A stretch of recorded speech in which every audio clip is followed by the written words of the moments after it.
마지막 시대엔 아들을 통하여 말씀하신다라고 하는 지하에서 오늘 말씀을 함께 들으며 은혜를 나누고자 합니다. 노벨 문학상 수상 작가인 파올로 코엘료라고 하는 사람은 이런 말을 했습니다. 사람들은 말을 따라 살아간다. 잘못 들으면 잘못 살고 제대로 들으면 제대로 산다. 그렇게 말했습니다. 사람의 인생은 어떤 메시지를 듣고 사느냐에 따라서 달라지게 되어 있습니다. 특히 요즘처럼 정보가 넘쳐나고 뉴스가 하루 만에 뒤집히고 정치, 경제 모든 것이 흔들리는 시대엔 정확한 메시지, 흔들리지 않는 메시지가 정말 필요합니다. 히브리서 1장 1절부터 3절은 이렇게 말하는 것과 같습니다. 하나님이 마지막 시대에 가장 중요한 메시지를 우리에게 주셨다. 그것은 바로 아들이다. 오늘 우리는 수많은 목소리 속에서 길을 잃어버린 시대를 살고 있습니다. 그러나 하나님은 우리에게 분명한 하나의 음성을 주십니다. 아들을 보라. 아들 안에서 모든 것을 듣고 행하라. 그렇게 말씀하십니다. 오늘 본문 말씀을 중심으로 우리 생각해 볼 때 옛 시대에는 여러 부분과 여러 모양으로 말씀하셨다는 것을 알 수가 있습니다. 이 말은 하나님의 말씀이 조각조각 단계적으로 부분적으로 우리에게 주어졌다는 뜻입니다. 아브라함에게는 약속을, 모세에게는 율법을, 다윗에게는 왕권을, 선지자들에게는 경고와 위로를 조각난 퍼즐처럼 보였던 말씀이 시대마다 조금씩 다르게 드러났습니다. 그 당시 유대 그리스도인들은 구약의 선지자적 메시지에 머물러도 되지 않나 라는 유혹을 받습니다. 왜 이런 말씀을 하느냐 하면 히브리서는 엄밀히 얘기하면 유대교에서 그리스도교로 개종한 사람들을 위한 말씀이다 라고 생각하면 이 말씀 전체가 일목요연하게 이렇게 굴비 꿰듯이 꿰는 것을 여러분들이 쉽게 이해할 수 있습니다. 오늘날에도 마찬가지입니다. 일부는 전통에 머물러 있고 일부는 감정에 치우치고 일부는 지식에만 머물러 있습니다. 그러나 히브리서는 그 조각들이 모두 하나로 모아지는 순간이 왔다. 바로 모아지는 그 초점이 어딘가? 바로 아들 예수다라고 말하는 겁니다. 여기서 마지막 날이라고 2절에 밝혔는데 그 마지막 날은 종말의 시대를 얘기하는 겁니다. 예수로 말미암아 새로운 시대가 시작되었음을 선언하는 말입니다.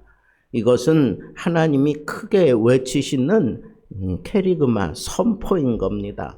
나는 이제 아들을 통해 모든 것을 말한다 라고 하는 하나님의 선언이라 그런 말입니다. 하나님 말씀의 최종본은 예수입니다. 더 추가될 메시지가 필요치 않다는 거예요. 있어서는 안 된다는 겁니다. 예수님 안에서 하나님의 뜻이 모두 완성되었다는 것입니다. 그러면 왜 아들이 최종 메시지인가? 그건 2절 말씀에 보면 6가지로 얘기를 합니다. 그분은 만유의 상속자다. 만유는 우주 전체를 말하는 겁니다. 우주의 마지막 결론, 최종 목적은 예수 안에서 완성되었다는 겁니다. 두 번째는 세상을 창조하신 분이다. 예수는 시작도 마지막도 붙드시며 역사를 주관하시는 분이다라고 우리에게 말씀하고 있습니다. 셋째는 그는 하나님의 영광의 광채시다라고 말하고 있습니다. 하나님을 보고 싶다면 예수를 보면 되는 겁니다. 구약의 모든 영광이 예수 안에서 빛납니다. 넷째, 그분은 하나님의 본체의 형상이다. 예수는 하나님의 성품, 뜻, 능력, 그 모든 것의 완전한 표본이 되신다라고 하는 겁니다. 또 그의 능력의 말씀으로 만물을 붙드신다. 예수님이 능력의 말씀으로 온 우주 만물을 붙드신다 그런 얘기예요. 이 혼란한 시대도 예수의 손 아래 있다는 것입니다.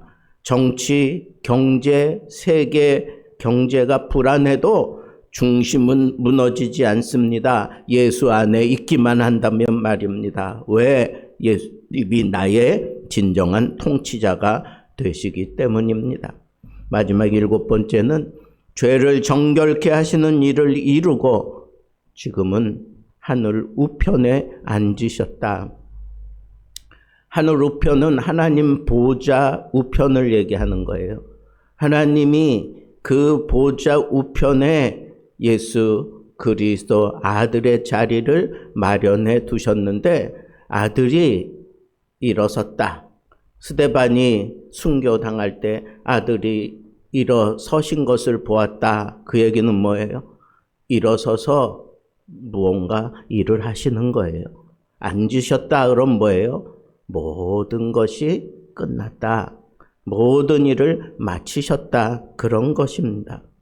죄의 문제를 해결하신 완전한 구원자. 더 이상 다른 방법은 없습니다. 죄의 문제를 예수 그리스도가 완전하게 이루셨다. 그런 얘기입니다. 지금도 우리를 위해서 중보하시며 통치하시며 성도와 교회를 붙드시고 계시는데 그분은 모든 것을 완성하신 분이다라고 하는 겁니다. 자, 그렇다면 오늘 우리의 이 시대가 진정 마지막 시대가 맞나? 이 마지막 시대에 가장 강력하게 활동하는 것은 적 그리스도고 이 세상의 나라가 하나님 나라와 완전하게 대치하게 되는데 그때 흔들리는 놀라운 그런 광경이 우리 눈앞에 자주 보이게 되는 때, 그때가 바로 마지막 때인데 바로 지금이 그런 시대 아닙니까? 세계 도처에서 일어나는 전쟁의 소식, 난리와 난리의 소식들, 또 심각한 문제들을 일으키며 쏟아지는 그 정보들로 인해서 우리의 이 마음이 흔들릴 때가 얼마나 많습니까? 세계 도처에서 일어나는 일, 심각한 일들이 영상에 담겨서 우리 앞에 보여질 때 순간순간 우리는 얼마나 놀라고 얼마나 마음이 불안하고 흔들립니까? 여러분, 오늘날 우리가 이 말씀을 어떻게 받아들여서 흔들리지 않고 당당한 믿음을 가지고 살아갈 수 있을까요? 첫째는 은혜의 조각난 신앙을 버리고 아들 안에서 완전해지라는 거예요. 여러분, 우리의 이 진정한 균형 잡힌 신앙은 아들을 모르고는 있을 수가 없습니다. 아들을 통해서 우리는 이 신앙의 진정한 균형이 잡히게 되는 것입니다. 성경에서 율법을, 성경에서 환상을, 성경에서 어떤 이적을 한쪽에 치우쳐서 쫓아가는 사람들, 그 사람들에게 정녕 필요한 게 무엇입니까? 그건 바로 아들이고 아들이 하시는 그 말씀에 귀를 기울일 때 이 모든 조각난 신앙들이 하나로 뭉쳐지게 되어 있습니다. 조각난 말씀으로는 혼란 시대를 버틸 수가 없습니다. 전통, 감정, 학식, 지식, 이 조합으로는 인생의 폭풍을 견디지 못합니다. 아들만이 우리의 신앙이 흔들리지 않게 하는 유일한 하나님의 방법입니다. 그런데 그 아들이 우리의 이 신앙을 붙들기 위해서 지금도 살아서 역사하시는 말씀을 계속해서 우리에게 부어주신다라고 하는 것입니다. 우리는 지난 다니엘 기도의 시간에도 또 작년에도 그렇고 많은 간증자들 가운데 말씀을 읽으면서 크게 변화되는 그런 간증을 들었습니다. 여러분, 말씀이 이게 정말 신통방통해서 읽기만 해도 사람들이 전적으로 확 뒤집히고 변합니다. 왜 그럴까요? 그 말씀을 붙잡고 아들 예수 그리스도가 지금도 우리에게 계속해서 말씀하시기 때문에 그렇습니다. 예수를 통해서 우리는 하나님을 바라볼 수 있습니다. 어떻게? 말씀으로 더불어 예수를 통해 하나님을 보는 신비로운 눈이 열려지기 때문에 그렇습니다. 하나님이 침묵하시는 것 같을 때 예수를 보면 됩니다. 예수님의 말, 예수님의 행동, 예수님의 십자가, 예수님의 부활, 예수님의 표정까지 여러분들이 볼 수 있다면 하나님의 마음이 보이는 것입니다. 예수를 통해서 하나님을 볼 수 있는 그런 멋진 신앙의 모습을 갖기를 바랍니다. 셋째는 예수를 신뢰하라는 거예요. 예수 그리스도의 통치를 믿고 신뢰하라는 겁니다. 세상은 경제 불안, 국제 정세, 한국 정치의 혼란함, 이 모든 것은 마땅히 이 마지막 시대에 있어야 될 것이라고 이미 예수님께서도 말씀하셨습니다. 이 모든 것들이 있어야 되는 것이 맞지만 우리에게는 큰 부담인 것은 사실입니다. 그러나 히브리서는 선언합니다. 그는 능력으로 말씀을 붙드신다. 능력의 말씀으로 만물을 붙드신다. 지금 한국도, 교회도, 가정도, 세계도 그 손 위에서 놀아나는 것입니다. 그 손에서 모든 것이 이루어지는 것일 뿐입니다. 여러분, 예수 그리스도는 지금도 통치하십니다. 그 궁극적인 목적은 하나님께 택함 받은 백성들을 위해서 통치하시는 겁니다. 그래서 세계 만물을 붙들고 우리 주님께서 이 세대가 흔들리는 것, 이 세대가 놀아나도록 하나님께서 예수 그리스도를 통해서 계속해서 역사하고 계십니다. 그 통치를 믿고 흔들리지 말라는 겁니다. 넷째로 아들로 말씀하신 시대에는 부분적 신앙이 아니라 전인적 헌신이 필요한 시대인 겁니다. 예수 그리스도께서 말씀하시는 이 마지막 시대에 우리의 헌신은 마땅히 전인적인 헌신이어야 합니다. 교회에서만 헌신하면 되는 게 아닙니다. 은혜를 받았습니까? 말씀을 통해서 깨달음이 왔습니까? 그러면 내 삶 전체가 온전히 그 말씀에 헌신하는 모습으로 우리가 살아가야 된다는 겁니다. 역사상 가장 강력한 복음이 우리에게 주어졌습니다. 우리는 가장 쉽게 흔들리는 시대를 살고 있습니다. 이 시대에 필요한 신앙은 부분적인 것이 아니라 전심의 헌신이 필요합니다. 아들이 말씀하시는데 우리는 어떻게 응답할 것입니까? 부분적으로 어떤 필요 여하에 따라서 나에게 이렇게 해주시면 내가 그렇게 하겠다고 하는 그런 부끄러운 모습이 아니라 내 생애 전체를 하나님 앞에 다 드리는 겁니다. 그게 온전한 헌신이에요. 그게 말씀하시는 예수님께 대한 우리의 바른 반응입니다.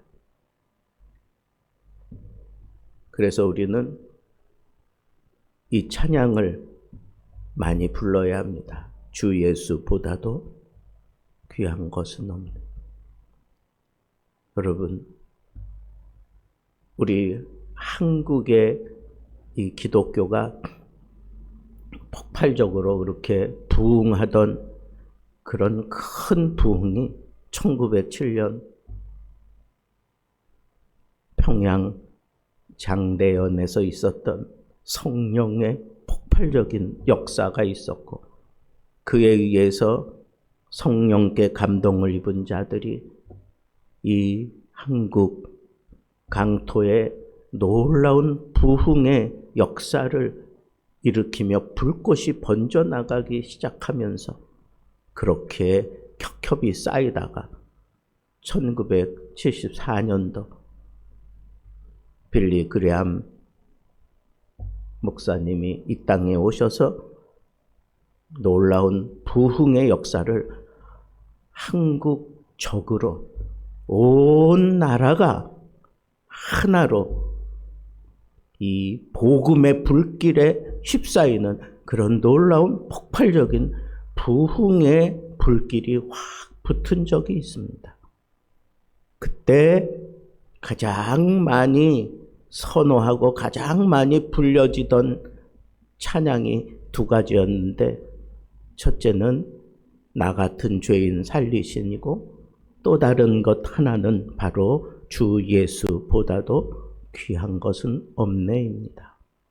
여러분, 그때 빌리 그레함 목사님을 따라다니며 찬양을 했던 그 사람이 바로 이 찬양 하나로 그의 인생이 완전히 뒤집어지고 그가 100살 넘게 살면서 오로지 이 찬양 하나로 세계를 누리며 빌리 그레함과 함께 복음 전도하는 인생을 살았던 그런 놀라운 역사가 있는 것을 우리는 잘 알고 있습니다.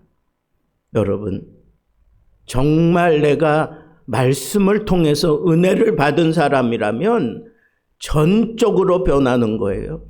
헌신을 하되 찔끔찔끔 어느 부분적으로 하는 게 아니라, 어떤 마당에서는 헌신하고 어떤 마당에서는 지멋대로 살고 그러는 게 아니라 전적인 헌신을 하는 겁니다. 내 인생 다 하도록 헌신하는 거예요. 내 생명 다 하도록 헌신하는 거예요. 어떤 자리에나 어떤 순간에도 나는 온전히 예수 그리스도께 전적으로 헌신하는 것, 그것이 바로 하나님의 놀라운 영광을 드러내는 바른 믿음의 역사입니다.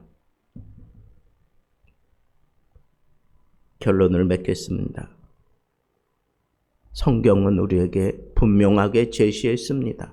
그 말씀을 붙들었다면 우리 이렇게 고백해야 합니다. 아들이 나의 메시지입니다. 나를 위한 메시지입니다. 아들만이 나를 살려내는 메시지입니다. 아들만이 내 삶을 책임질 수 있는 메시지입니다. 하나님은 우리에게 이렇게 말씀하십니다. 나는 아들까지 너에게 보여주며 말씀하노라. 그 아들을 보면 모든 것을 알 수 있다. 그 아들을 붙들면 흔들리는 세대에 흔들리지 않고 살 수 있다. 여러분, 이 하루, 아니 우리의 남은 인생, 아들의 말씀에 귀를 기울이며 아들의 영광을 바라보며 아들의 손을 붙들고 나아가는 진정한 아들의 백성들 되기를 우리 주님의 이름으로 축복합니다.